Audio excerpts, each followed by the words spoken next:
Do you ever find yourself having a hard time saying no, even to good things?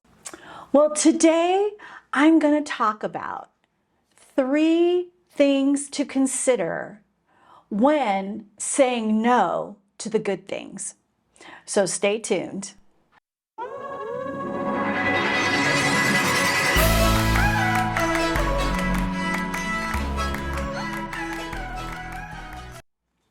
I'm Amanda Hall, and I am a mission mentor.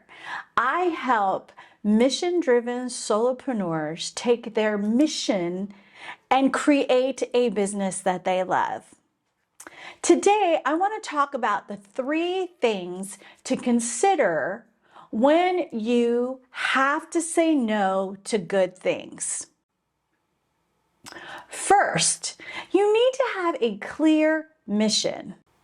2, having a scheduled work week. And 3, being willing to make a commitment and seeking discernment in making those decisions. So first of all is a clear mission.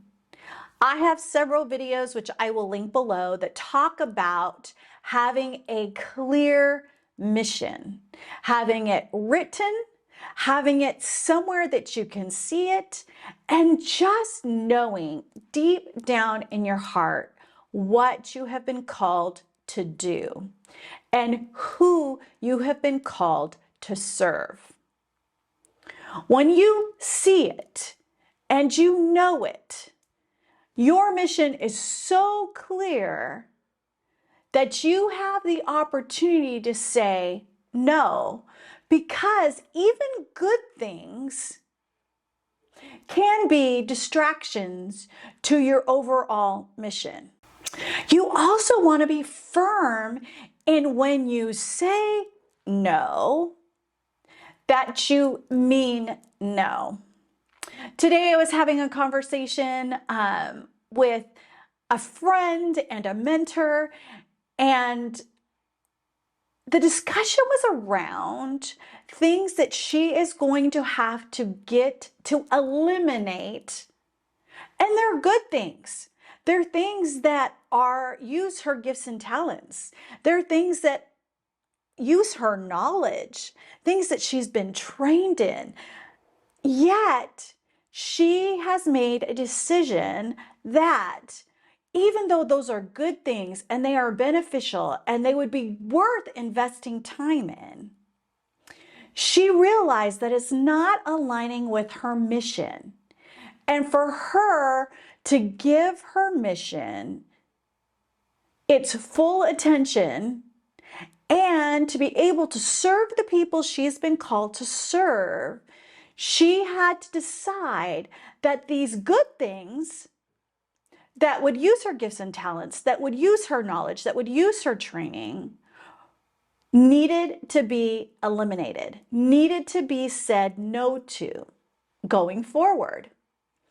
And so I really encourage you that when you know your mission and you're ready to stand firm and not give on your mission's purpose and passion, it will become easier and easier to say no to even the good things.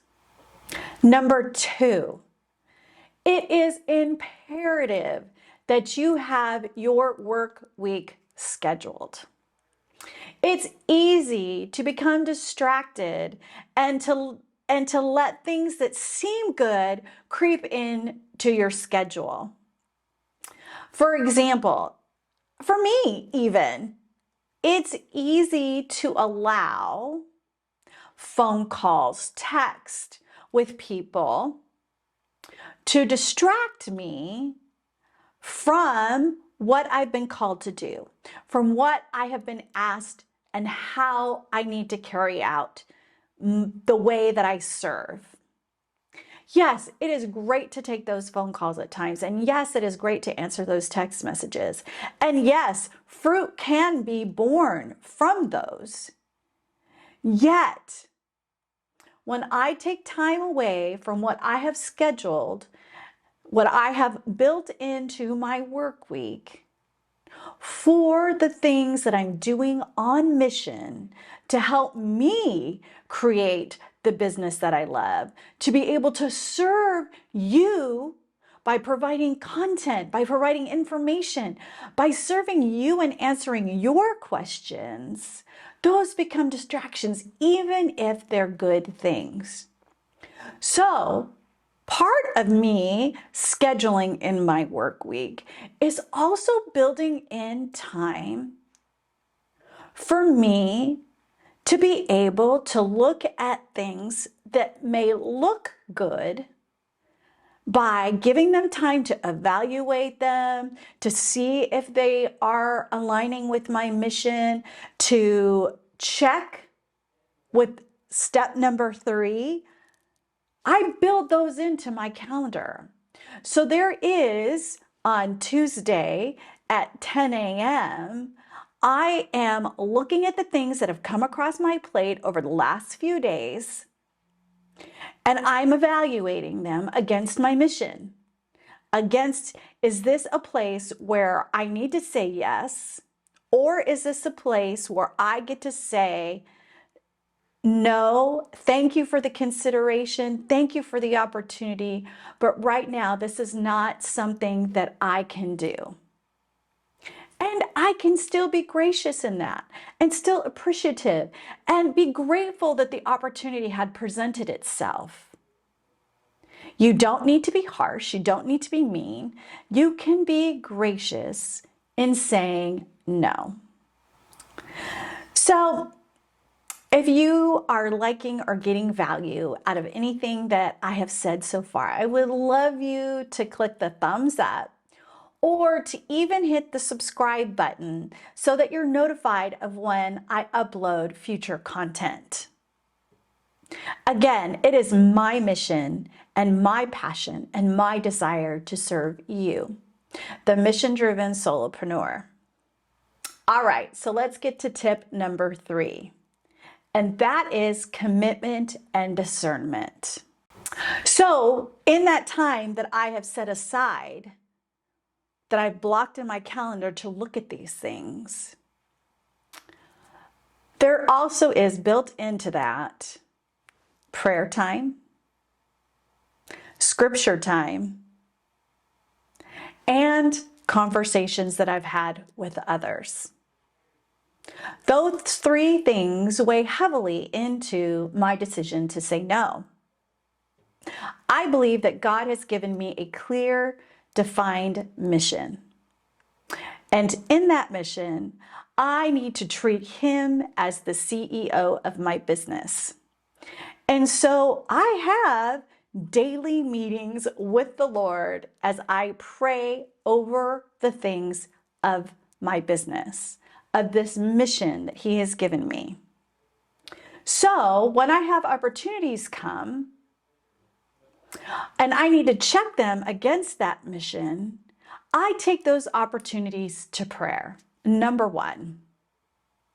Then I keep those close to my vest, close to me, so that when I am reading my scripture, if there's something to be seen in the scripture for that day, or even from the days to come, that confirm my mission, that confirm that yes, this is something that I need to say no to, then I have that already in my knowledge, already there at my forefront, because I've prayed about it. I'm looking in scripture for confirmation.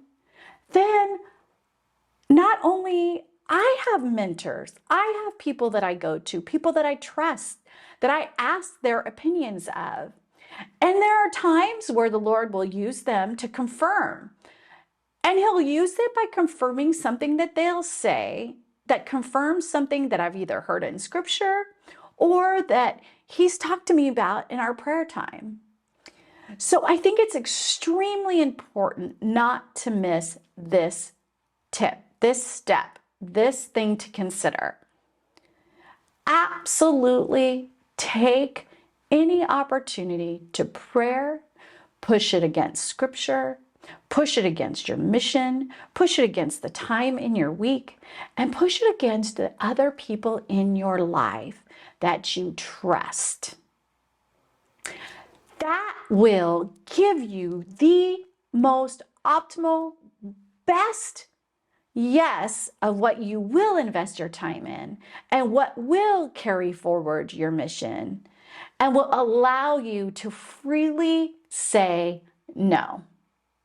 With a gracious heart, with a grateful heart, with a heart that is free, knowing that that was the right thing to do. So, I have one more little thing for you to consider. Well, maybe it's not so little. You need to be confident that what you have been called to do, the mission that you have been called to carry out, that passion, that seed of desire that the Lord has given you, be planted, be grown, and be harvested. And you grow it and you harvest it by knowing what is your best yes. The things that require you to say yes to. That you can be confident in your character and in your integrity. Now, you will face the person that will say you saying no to them calls your character and integrity into question. And I will tell you that is exactly why you gave them a no. Your best use of your time, of your gifts, of your talents, your knowledge, your wisdom needs to be carried out through your mission. And through your mission, you can then be able to create a business that you love. And how do you love your business?